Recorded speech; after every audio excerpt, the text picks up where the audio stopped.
Day my daughter-in-law told the mediator I had nothing of value to contribute to the settlement discussion. I was sitting 3 feet away from her. I didn't flinch. I didn't look up from my hands.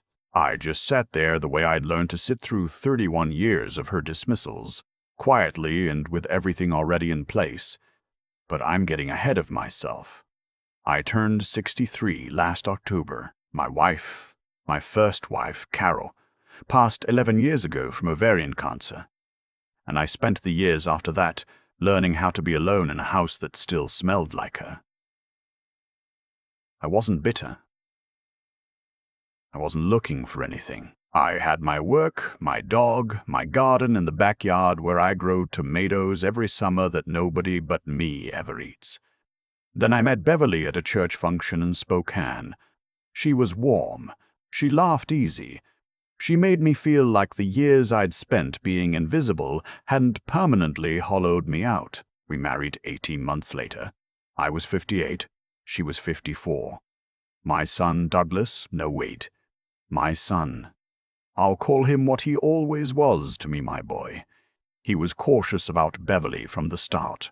Not rude. Just quiet in that particular way. Young people are quiet when they don't want to say what they actually think.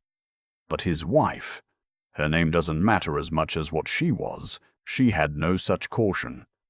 She was friendly to Beverly's face and something else entirely behind closed doors. I noticed it in the small ways first, the way she'd turn to Beverly at family dinners and ask about her previous marriages with this careful politeness that was actually a knife. The way she'd reference my first wife Carol in front of Beverly, not out of love for Carol's memory, but to make Beverly feel like an interloper.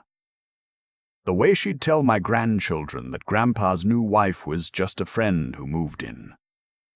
Beverly noticed too. I know she did, but Beverly had her own particular weakness. She needed to be liked.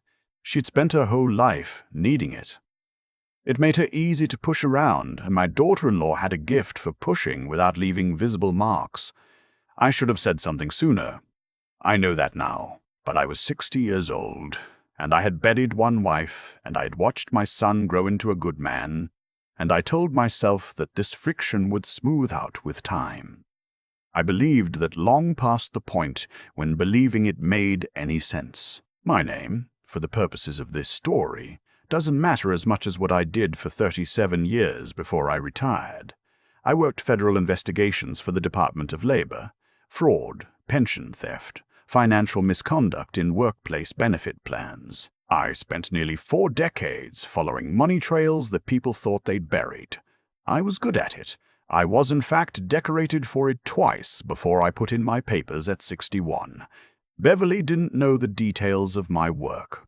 She knew I'd been a federal investigator of some kind. She thought that meant I carried a badge and interviewed people. She didn't understand what it meant in practical terms.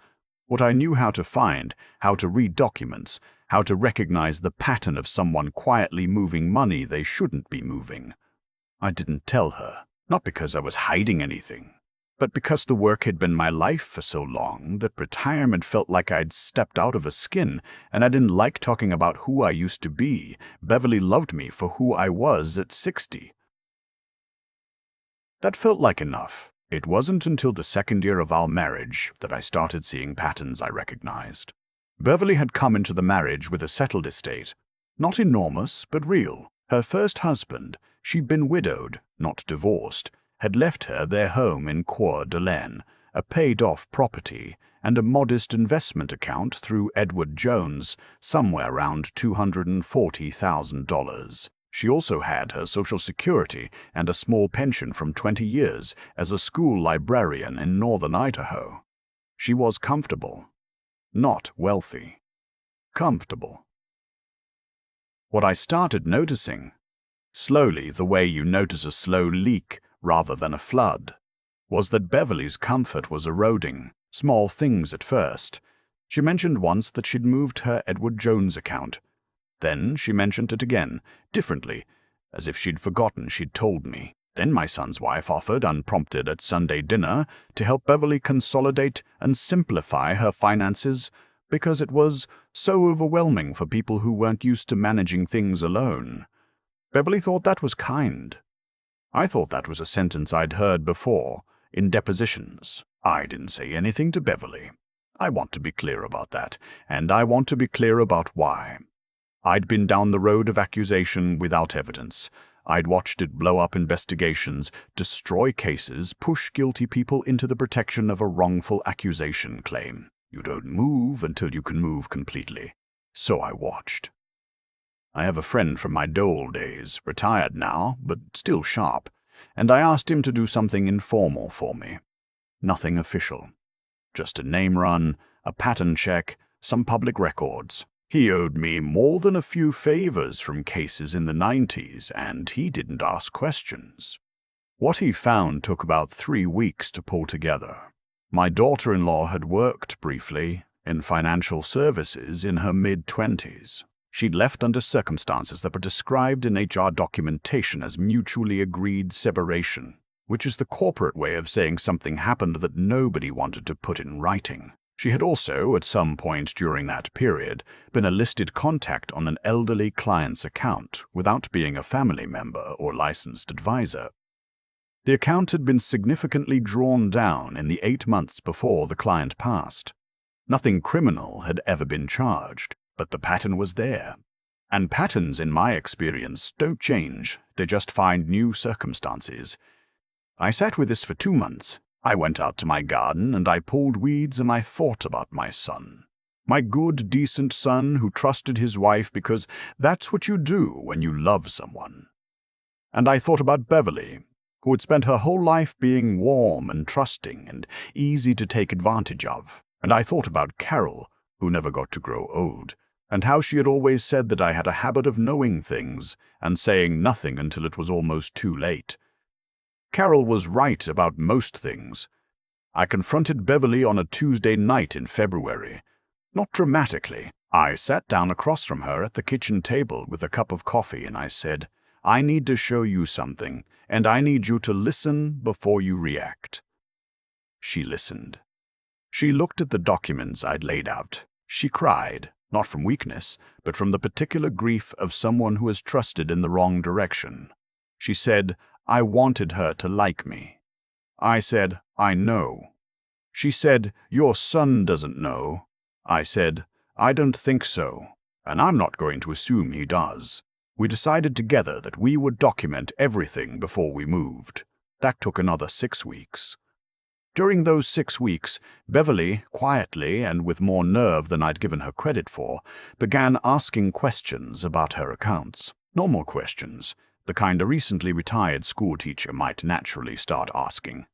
Questions that created a paper trail of her own. What we found, in full, was this. Approximately $91,000 had been moved out of Beverly's Edward Jones account and into a joint investment account that my daughter-in-law had set up, ostensibly as a gift fund for the grandchildren's education. Beverly had signed documents she hadn't read carefully because she'd been told they were just housekeeping. The Coeur d'Alene property had been put under a property management LLC that my daughter-in-law controlled, with Beverly listed as a passive beneficiary. Rental income from a tenant Beverly didn't know existed had been flowing into an account Beverly had no direct access to. My daughter-in-law had been careful. But careful isn't the same as invisible, not to someone who spent 37 years finding what careful people hide. The mediation was Beverly's decision. I would have gone straight to the Idaho Attorney General's Elder Financial Abuse Division, which I'd already spoken to informally. But Beverly said she didn't want to destroy my son's family. She said she wanted to try the quieter road first. I respected that. It wasn't the road I would have chosen, but I respected it. The mediation was held at a firm in downtown Spokane on a Thursday morning in late March.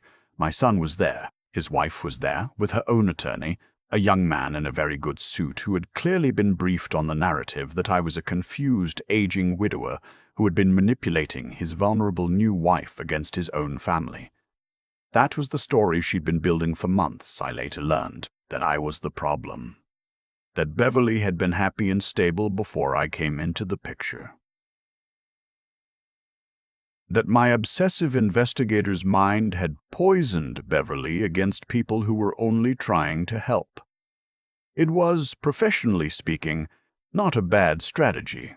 Redirect the liability, paint the witness as unreliable, make the victim look like a puppet. The mediator was a woman in her late 50s named, I'll remember her for the rest of my life, Margaret Osei. Retired family court judge, now in private practice. She had the particular stillness of someone who has sat through thousands of hours of people lying to her and learned exactly how it sounds. My daughter-in-law's attorney went first. He laid out the narrative with confidence. Beverly had been lonely and impressionable. I had isolated her from her family. The accounts had been restructured with Beverly's full knowledge and consent. Any confusion was the result of age and recent stressors. Then he said, and this is the sentence that ended it for him, Mrs. Beverly, with all respect, isn't the sharpest when it comes to financial matters. She relied entirely on our client's guidance. Beverly didn't react. She'd been coached by me not to react. I didn't react either. Margaret Osei looked up from the documents in front of her. She looked at the attorney. She said very quietly, before we go any further, do you know what your opposing party did for 37 years? The attorney glanced at his notes. He said something vague about government work. Ms. Osei said he was a senior investigator with the U.S. Department of Labor's Employee Benefits Security Administration. He is the recipient of 2 Secretary's Awards for outstanding investigative work. He has testified before Congress on financial fraud patterns in retirement accounts. She paused. Would you like to revise the framing of your argument? The attorney's suit suddenly seemed less impressive. My daughter-in-law's face did something I'll carry with me for a long time. It wasn't just surprise. It was the expression of someone who realizes the foundation of everything they built was standing on a lie they told themselves, that I was just a quiet old man who grew tomatoes and didn't notice things. She had never asked what I actually did. In 4 years of Sunday dinners and holidays and family photographs, she had never once asked me what my career had looked like. She'd assumed. And assumptions, in my experience, are where every fraud eventually unravels. My son, I have to talk about my son, because he is the part of this that cost me the most sleep. He sat through the first 40 minutes of that mediation, believing his wife. I watched him. I know his face better than any face in the world. I was in the delivery room when he was born. I coached his little league team. I drove him to college in a U-Haul and cried the whole way home. I know what his face looks like when he's confused, and when he's ashamed, and when he's slowly understanding something that he doesn't want to understand. At about the 40-minute mark, when Ms. Renner, Osei began walking through the specific account documents, when she showed the LLC filing, the unauthorized property management arrangement, the education fund that had no actual beneficiary designations filed with any institution. I watched my son's face go through those 3 expressions in sequence. He didn't say anything for a long time. His wife reached for his hand. He moved his hand away. It was a small movement. Nobody else might have noticed it. I noticed it. After the session broke for lunch, my son came and sat next to me in the hallway. We didn't speak for a few minutes. The building had one of those water features in the lobby, a small fountain, and we both watched it like it was saying something important. He said, "Dad, I'm sorry." I said, "I know, son." He said, "I didn't know." I said, "I know that too." He said, "How long did you know?" I said, "Long enough to make sure I was right before I opened my mouth." He put his head in his hands. He's 51 years old, my son. And in that moment, he looked exactly like he did at 12 when I had to tell him his dog had gotten out and been hit on the highway.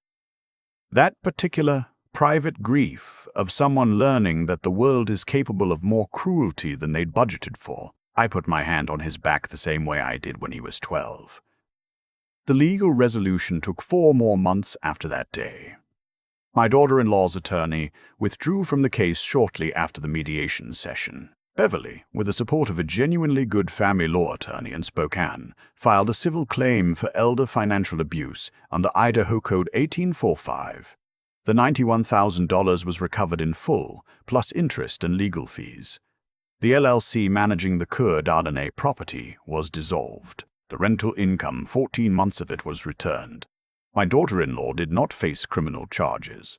Beverly asked for that, and I honored Beverly's request, though I'll admit it wasn't easy to honor. The Idaho AG's office was made aware of the full situation. Her record exists. If she does this again, and people like her generally do, that record will be waiting. My son filed for divorce in June. I didn't advise that. I wouldn't have. That was his decision, arrived at over weeks of his own reckoning, and I respected it the same way I'd respected Beverly's wish for mediation over prosecution. Grown people get to decide their own roads. His daughter, my granddaughter, who is 8 years old and has Carol's eyes, comes to stay with Beverly and me on alternating weekends now. She likes to help me in the garden. Last Saturday, she carried a full tray of tomato seedlings from the garage to the raised beds without spilling a single one, and she was so proud of herself that she called her dad on the spot to tell him. My son laughed on the phone. I could hear it from across the yard. I've been asked, since all this came out, why I didn't say something sooner. Why I sat through 4 years of Sunday dinners and small cruelties and let Beverly be slowly taken from herself without raising my hand. I understand the question. I've asked it myself at 2 in the morning, when the garden is dark and the house is quiet. Here's what I know. I was waiting to be certain. That's the honest answer. I'd watched too many investigations collapse because someone moved on suspicion instead of evidence. I'd seen too many guilty people walk free because the case was built on what felt true rather than what could be proven. I needed the documents. I needed the pattern complete. But here's the other honest answer, the one I'm less comfortable with. I was also afraid of my son's grief. I knew that when this came apart, it would take something from him that he'd never fully get back. The particular innocence of believing your home is safe. I kept thinking there was a version of the future where I was wrong, where this all smoothed out, where Beverly's warmth won her daughter-in-law over, and the accounts turned out to have innocent explanations, and my professional instincts, for once in my life, had led me somewhere that wasn't true. There wasn't that version. There never was. Carol used to say that the truth doesn't get lighter the longer you carry it.